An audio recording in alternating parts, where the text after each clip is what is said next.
નેત્રંગના કામલિયા ગામે કૂવામાં દીપડો ફસાઈ જતા વનકર્મીઓએ તાત્કાલિક ઘટના સ્થળે દોડી આવી બચાવની કામગીરી કરી બહાર કાઢ્યો હતો।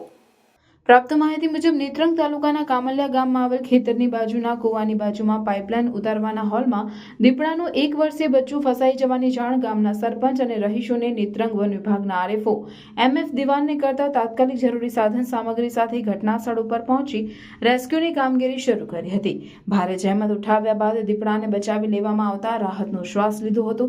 દીપડો કૂવામાં ફસાયો હોવાની જાણ વાયુવેગે પ્રસરતા ઘટના સ્થળ ઉપર લોકટોળા ઉમટી પડ્યા હતા।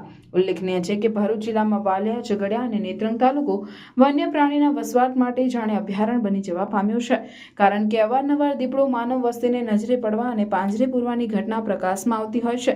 પરંતુ વર્ષો પહેલા અંબાજી ઉમરગામ સુધીના જંગલ વિસ્તારમાં વન્ય પ્રાણીઓ જ વસવાટ કરી રહ્યા હતા, પરંતુ છાસવારે ગેરકાયદેસર લાકડાનું કટિંગ અને માનવ વસ્તી જંગલ વિસ્તાર ઉપર હાવી થઈ જતા આજે પરિસ્થિતિ અલગ ઉદ્ભવી છે, પરંતુ આ સમસ્યાનું કાળચક્ર છે।